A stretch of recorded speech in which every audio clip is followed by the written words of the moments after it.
All right, everybody, we're at Joe Nall. We're at the EagleTreeSystems booth on the vendor row, and John has been hinting around for some time about something new coming for us for wings and smaller quads and everything, and we're here today to see it in person. So John, tell us about what you got. Yes, we've got the micro vector we just announced this past week, actually, on your podcast last week.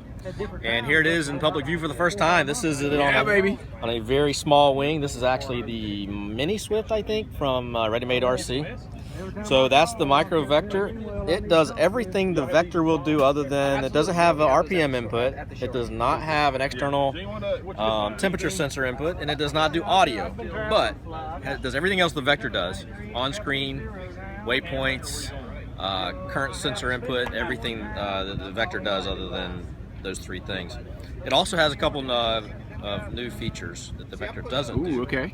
So you can turn your transmitter, your video transmitter, and your video camera on and off remotely through this. You can set it up to do it on certain conditions, or you can do it manually. Oh, you know what that's good for? Testing and tuning, so you don't knock everybody else out of the sky. And team races for drones where you have multiple pilots flying, a 100-lap kind of endurance race. Yeah. Somebody crashes out, you just flip the switch and they're off. And then you can have the next guy take off and keep going. That's awesome. You can also set it to after a timeout. So if you crash, you can't find it, you're not burning your transmitter up. Yeah. You know? That's cool. Yeah, so that's going to be a really cool feature.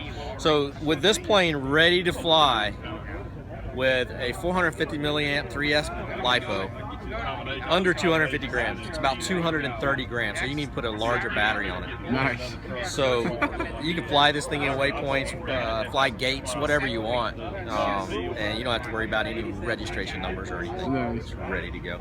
So this is the prototype. We've been making some changes. We're actually got another change we're probably going to implement to make it even better. Don't have an ETA yet. Don't have a price yet. But we'll have it on That's the pivotal question is how much is it and when can you take my money? We don't know. We haven't even submitted this design to the manufacturer yet, to our manufacturing shop. So we're still getting some things worked out. But we'll be on our Facebook page, obviously on RC groups, and our website. So check all those out and we'll notify you when it's ready to purchase and fly. Sweet. We'll look for that for EagleTreeSystems coming soon. Yep, we're going to be down at the FPV line this evening flying it.